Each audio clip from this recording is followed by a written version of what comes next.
Hi, I'm Tony from the Recording Shop Montreal. Today let's talk about effects, pre and post recording. Pre, meaning you will put an effect before you actually record into your DAW, and post, you will put your effect after that the track has been recorded. So I'm sure you guys have seen in these major studios that you see videos and pictures of, they have a bunch of effects sitting on the wall, either EQ, compressor, reverb, whatever effect that they have, and they use it the same way that we use it inside our DAW, pre and post. So pre meaning that it will run any recording through the hardware before it's been captured by the DAW, or they will use the hardware after the fact that it's been recorded, meaning they will record a track and then they will add reverb and EQ to it hardware wise.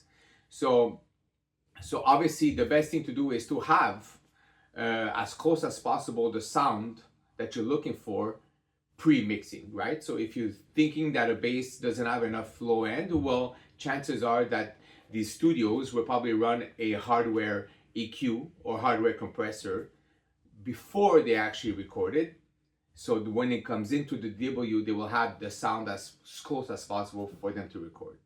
Now, us at home, is it possible to do so with software? Yes, it is. Here at the Recording Shop Montreal, we use Studio One. And Studio One has an actual input section that you could add effects while you are recording. The drawback to that is when you record with an effects, you have to be committed. It is stamped to that audio track. So you cannot say, well, let's record the bass this way with this effect and then later on remove it. No, you can't. It's actual commitment, and once you record a track with a plugin, it is there to stay after your recording. So is it better? Yes. We use a lot of pre effects on, let's say, a bass drum, snare. We try to eliminate all the background noise by putting some gates maybe and using some EQ to get some more low end out of a bass or a special frequency that we're looking for out of a certain instrument, so it doesn't affect the overall mix. So I did a small demonstration of with and without effect of a very small bass line. So we're gonna jump into Studio One and you will see what I mean by when you record with or without a plugin before. So we are in Studio One. This is the mixing console. This is the input console. This is where I would add the plugins that I would like to imprint onto the track while I am recording.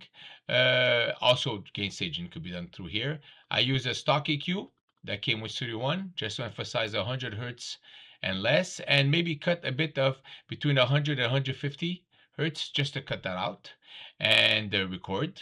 So baseline, we'll go ahead with one with and without the actual EQ imprinted on it. This is without, and you could see the difference after while I play the other track.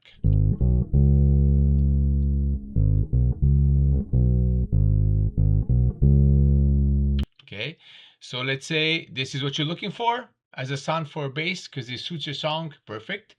But let's say you would want more low end and you add your EQ, you adjust accordingly, and you record, and probably this is what you would come out with.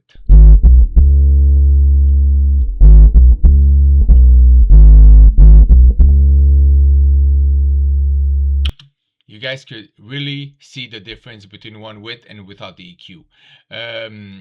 I find that putting effects before to get as close as possible to the sound that you're looking for it makes everything easier. So I hope this helps answer the question about all the hardware effects that people have in their studio, and if it's possible us at home with our DAW and our plugins to have the same type of setup. It is possible here in Studio One. It is possible. In Pro Tools, I don't believe it is, and the other DAWs, I didn't look into it, but this is just to show you that you could use pre and post effects while you are recording and mixing, and it will help you get closer to what you're looking for as a sound. So I hope this helps a lot of the people out there, and don't forget to like and subscribe, and stay tuned for my next video. See you guys soon.